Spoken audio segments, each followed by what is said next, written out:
Olá, tudo bem? Se alguém me perguntasse, antes da guerra, qual a relação da Ucrânia ali com a OTAN, eu responderia que quase lá, mas não tão perto. E este seria o pior cenário possível para a Ucrânia, tanto ali que acabou se desenvolvendo na guerra. Tá? Então, continue aqui no vídeo para a gente entender um pouco melhor isso, ok?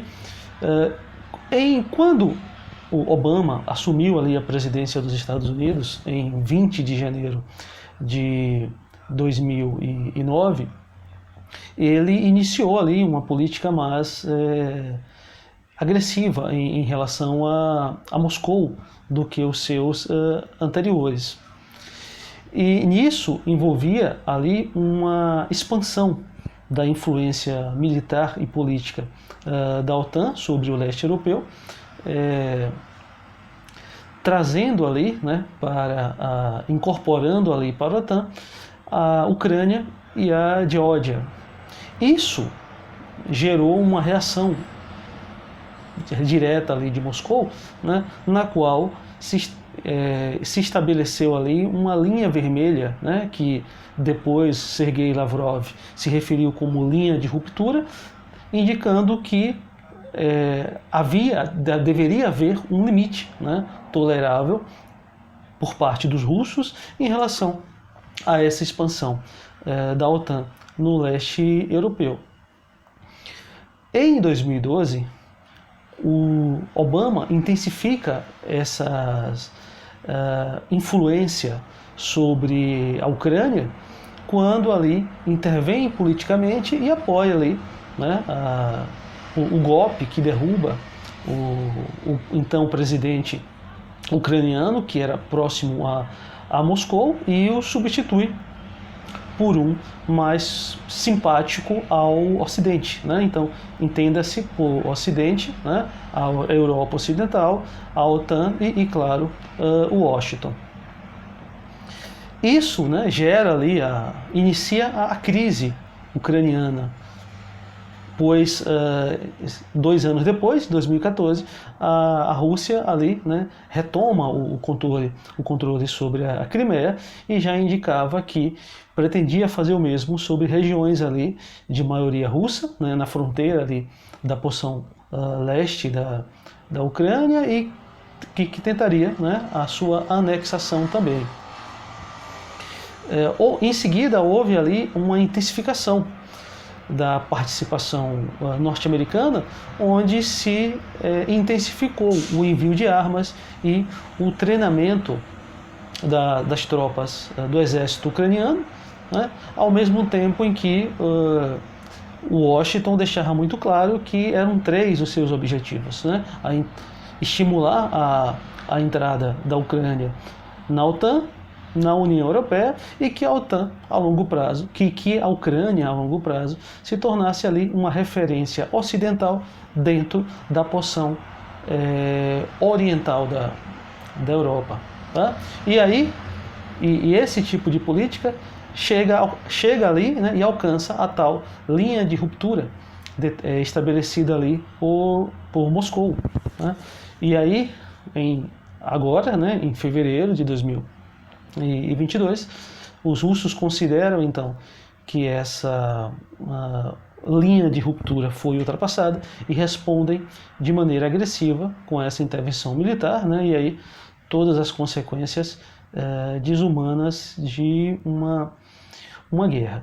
Mas assim, algo que é importante considerar é que apoiar, estimular que os ucranianos queiram entrar na OTAN e queiram entrar na União Europeia não significa que você vá apoiar ou facilitar essa entrada, né? E é isso o que o Washington, né, que os Estados Unidos acabaram fazendo, né, principalmente os democratas. E aí, para entender melhor isso, sugiro que assistam um vídeo anterior onde eu explico essa interpretação da crise numa perspectiva dos democratas.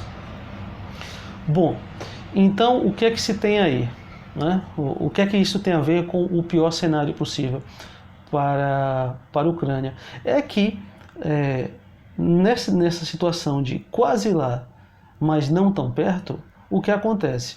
A Rússia considerou que a Ucrânia já estava sob influência política e militar da OTAN e que isso era uma ameaça existencial, então deveria invadi-la, ao mesmo tempo em que a OTAN considerou que a Ucrânia não estava assim tão perto, a ponto de não defendê-la militarmente. Tá?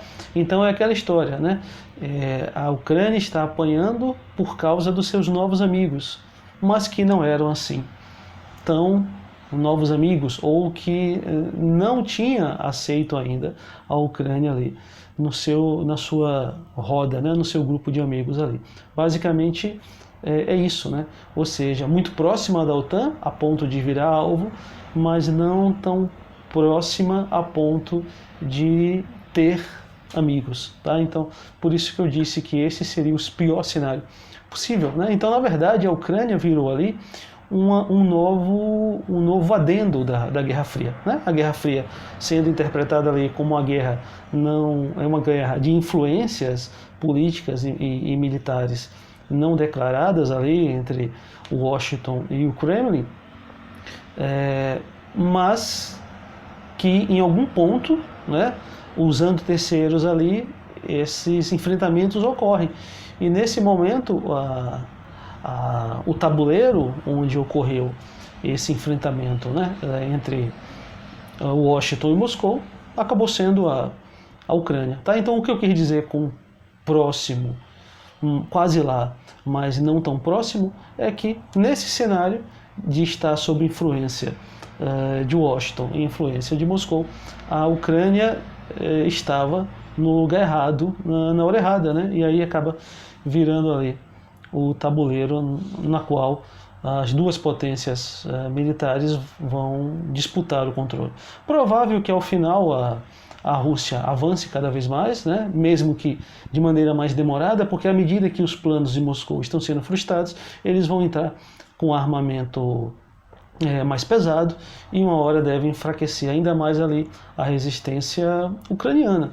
O Ocidente, embora condene ali os ataques russos, já deixaram bem claro que não pretende enviar soldados e nem ter, né, cidadãos mortos por causa da Ucrânia. Então, em algum momento, a força militar russa deve prevalecer, mesmo que isso gere mais tempo.